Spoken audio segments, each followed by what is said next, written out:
हम महाकवि भर्तृहरि विरचित नीति शतकम का अध्ययन कर रहे थे।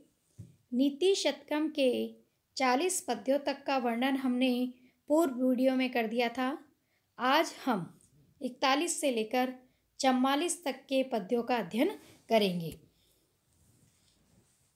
यस्य अस्ति वित्तं स नरः कुलीनः, स पंडितः स श्रुतवान् गुणज्ञः, स एव वक्ता स च दर्शनीय, सर्वे गुणाः कांचनम आश्रयन्ति।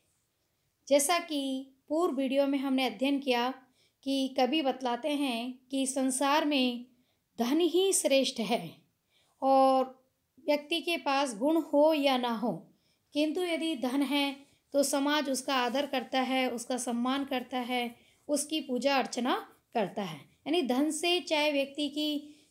ही व्यक्ति की पहचान होती है, वही उसकी इंद्रियां हैं, वही सब कुछ है। लेकिन जब व्यक्ति धनहीन हो जाता है तो लोगों के द्वारा उसे बड़ी हे दृष्टि से देखा जाता है।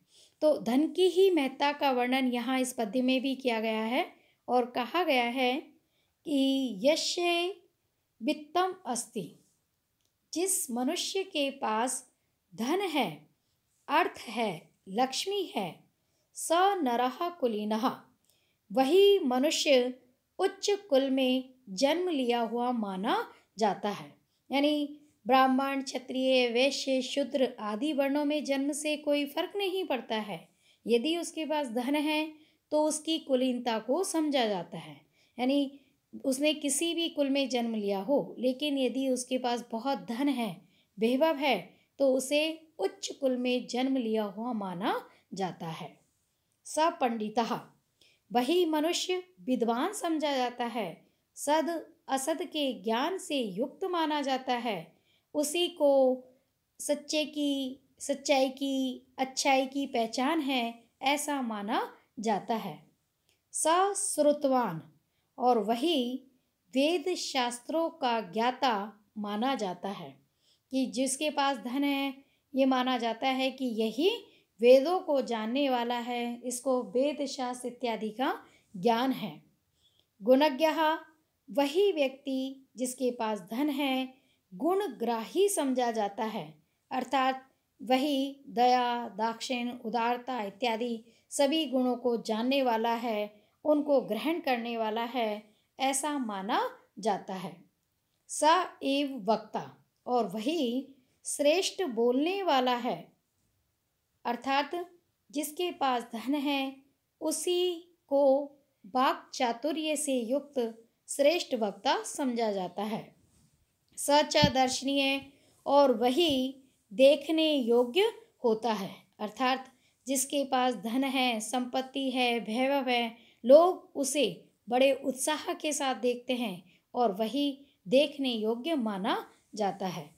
सर्वे गुणाः कांचनम आश्रयन्ति, इससे ये स्पष्ट होता है कि सभी गुण स्वर्ण के अधीन ही निवास करते हैं।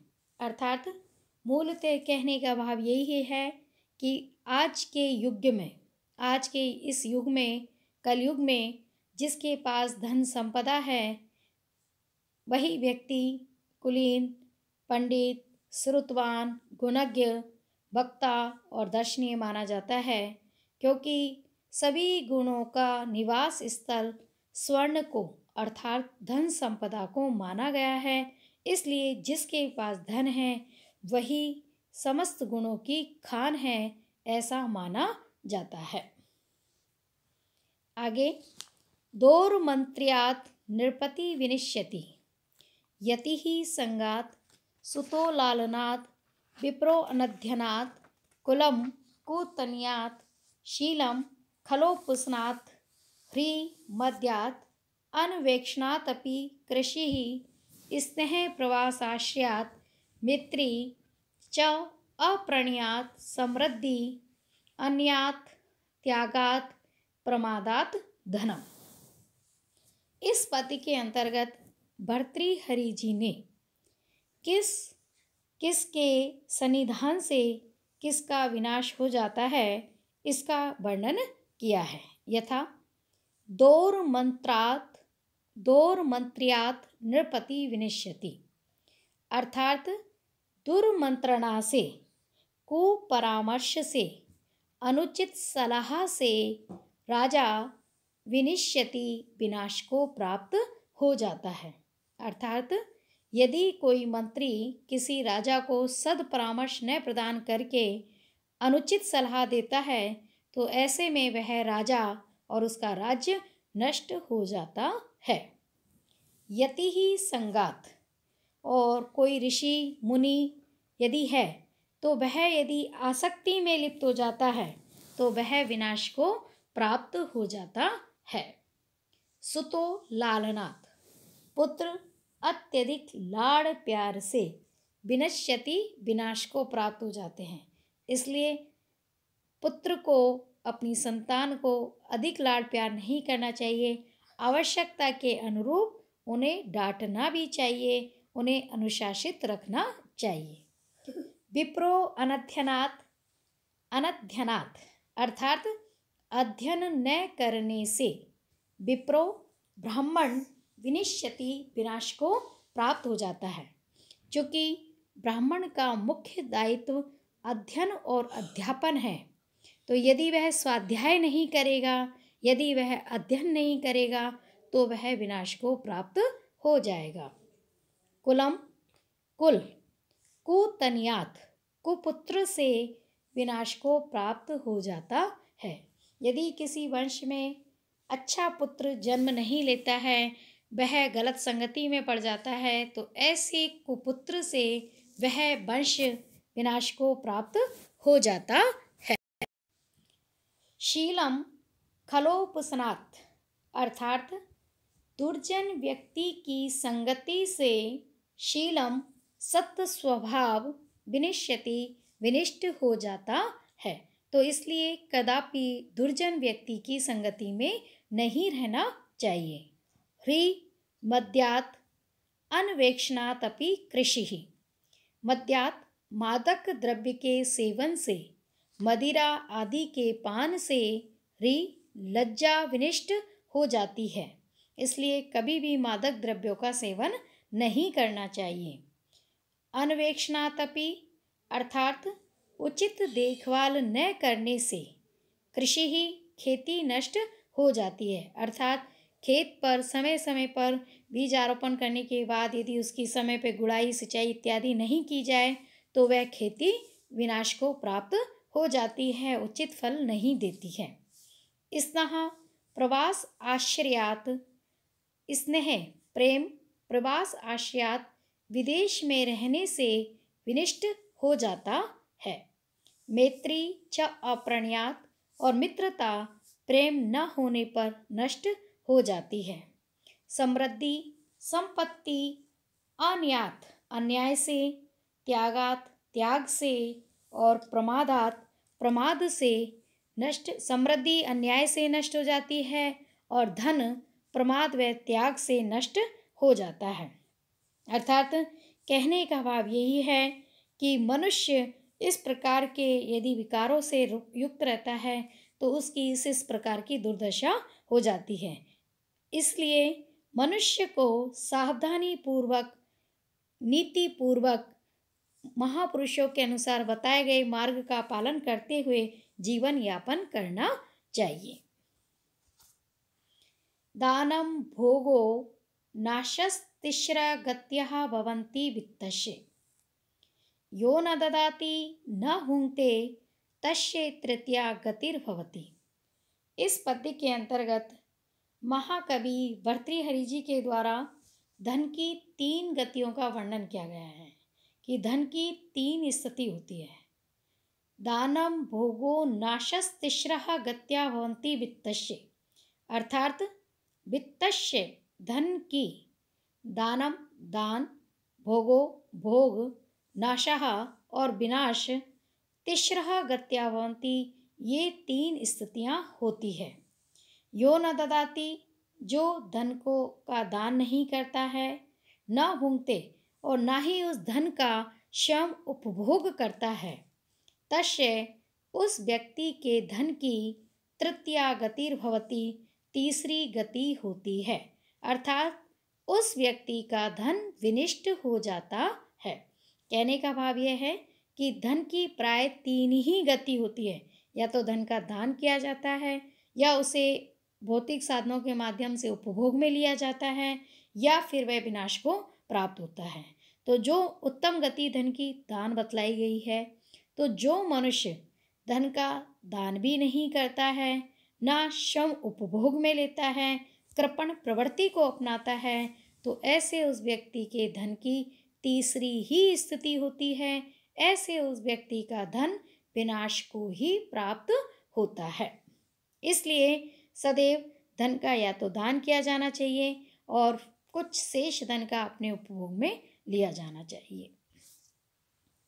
मणि शानो लीडः समर विजयी हेति दलितो मद क्षीणो नागः सरदि सरितः श्यान पुलिना कलाशेषश्चंद्रे सुरत मृदिता वाल वनिता तनिम्ना शोभन्ते गलित विवश्च अर्थिषु नरः।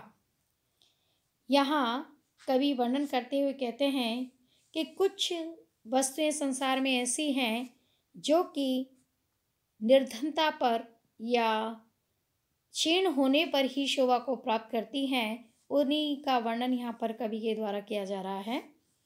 मणि शानो लीडः, शान पर घिसा गया मणि, अर्थात कसौटी पर परखा गया मणि। समर विजयी हेति दलितो, हेति दलितो अर्थात शस्त्रों से घायल हुआ, समर विजयी युद्ध विजेता योद्धा, यानी ऐसा योद्धा जो कि युद्ध में शस्त्रों के घाव से चारों ओर से घायल है, किंतु फिर भी उसने युद्ध जीत लिया है, ऐसा वह वीर विजेता सूरवीर इस प्रकार घायल अवस्था में भी शोभा को प्राप्त करता है। मद क्षीणो नागः, मद जल के कारण कृश हुआ नागः गज। शरदी, शरद ऋतु में शान पुलिना शुष्क सेकत प्रदेश वाली सरितः नदियाँ या नदी। कलाशेषश्चंद्र है, एक कला मात्र अवशिष्ट चंद्रमा, कला मात्र शेष चंद्रमा अर्थात द्वितीया का चंद्रमा। सुरत मृदिता वाल वनिता, रति क्रीड़ा में अतिशय मर्दिता नव यौवना स्त्री। गलित विभवश्च अर्थिषु नरः, और याचकों को धन का दान किए जाने के कारण वैभव से रहित हुआ नरः मनुष्य। ये सब निम्ना कृष्णता और दुर्बलता के कारण ही शोभन्ते सुशोभित होते हैं। अर्थात कवि के कहने का भाव यह है कि मणि या रत्न को जब शान पर घिसा जाता है तो वह कुछ क्षीण हो जाता है, कुछ पतला हो जाता है, फिर भी उसकी चमक और अधिक वृद्धि को प्राप्त हो जाती है। इसी प्रकार जब कोई वीर शूरवीर पराक्रमी योद्धा युद्ध में शस्त्रों से आहत हो जाता है किंतु वह युद्ध को जीत लेता है तो उसका सौंदर्य और अधिक बढ़ जाता है। मद क्षीणो नाग है, और मदस्रावी जो नागराज है, मदस्रावी जो गजराज है, वह भी अत्यधिक सुंदर दिखाई देता है। शरद ऋतु में नदियों के सेकत प्रदेश शुष्क होने पर भी अच्छे लगते हैं। द्वितीया का चंद्रमा कला मात्र शेष रहने पर भी सुंदर दिखाई देता है। रतिकालीन मर्दन से शिथिल अंगों वाली युवती भी बहुत अधिक सुंदर लगती है।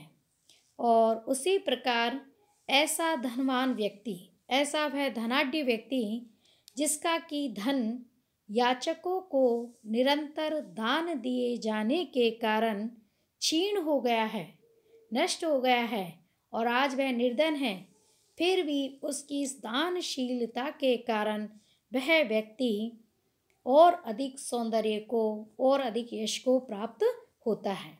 तो इस प्रकार संसार में ये वे वस्तुएं हैं जो कि क्षीण होने पर भी निरंतर और अधिक सौंदर्य को प्राप्त हो जाती हैं। आज का वीडियो हम यहीं पर समाप्त करते हैं। तब तक के लिए, अगली वीडियो के लिए आप सभी का धन्यवाद।